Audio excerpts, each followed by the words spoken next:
Hi, in this video we are going to learn about the macros on the introduction of the macros in this entire set of unit. We are going to look at the multiple macros, multiple applications of macros with the examples.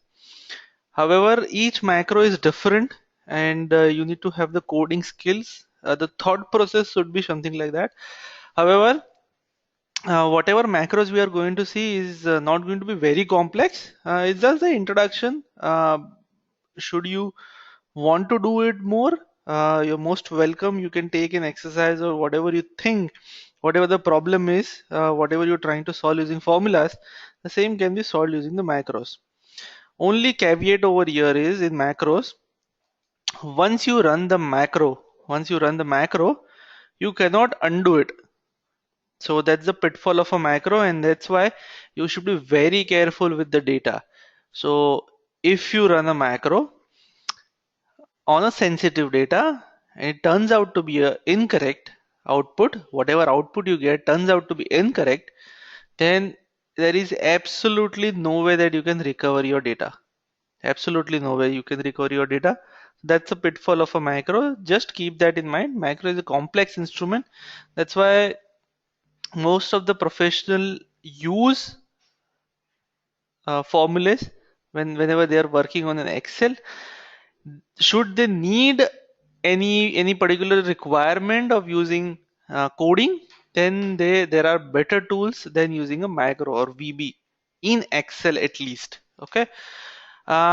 With keeping that in mind, we'll start the macros first. So there are two types of macros basically. First is record a macro and second is write a macro.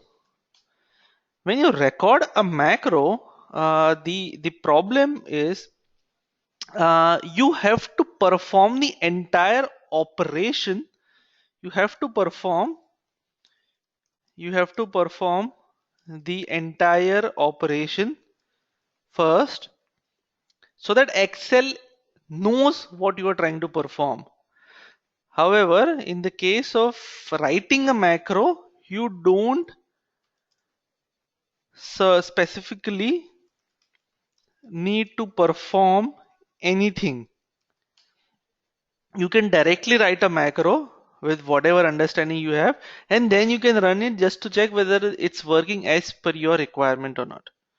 So that's the difference between recording a macro and writing a macro. Where will you find a macro? Where we can find a macro. So let's say this is my home screen. Over here there is a called as a developer screen. So go to developer, you will see Visual Basic macros, record a macro. So there are two options available.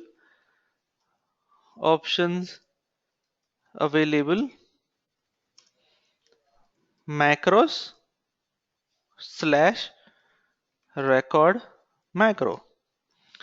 So if you click macros, so in this workbook I have three macros, which is arithmetic operations, Fibonacci, and find a string. So you can have three separate macros. Whatever macros you have, you will find it in this. There are, however, multiple options available in this workbook or in this macro XLSM. So if you have 4 or 5 workbooks, so this file or this particular pop-up window will show all the macros available in all the open workbooks, not the closed ones. In this option, this when you select this option, this will provide list of macros which are part of this workbook, which is the macros. And finally the macros.xlsm is again the same thing. Whatever are part of this workbook will be shown over here. One thing you will realize when you open or when you start or when you save a normal Excel file, it is in the format of .xls or .xlsx.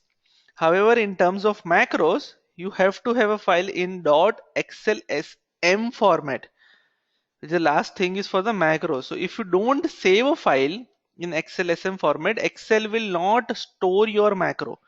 What do I mean? So let's say if I open a new file, if I open a new file and I have written a macro here, and if I save this, it says save as this PC. It gives me multiple options here.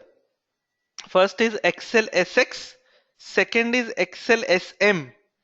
So you have to choose this option. If you choose the first option, Excel will say the macros will not be saved. File will be saved, output will be saved. The macros, when you open it next time, the macros will not be saved. That's why you have to select another workbook, which is Excel macro enabled workbook, which is Excel SM. So you have to save file in that particular format. So where you will find macro developer options available. First is record macro or only macros, and save file in the extension or using the extension of .xlsm. Whenever you see a file .xlsm, most likely you will find a macro within that particular file. It is unlikely that somebody who is experienced in Excel will save a file in Excel SM format unless there is a macro available over there. So that's primary premise of the macros. We will see in detail how do you open a sheet, how do you write a macro, how do you record a macro, how do you debug a macro with few examples. So I hope you've got the basics right, and what are the macros, where do you find them, and then what are the different types of macros and what file or what extension we need to use. So that's pretty much about this video. Thank you.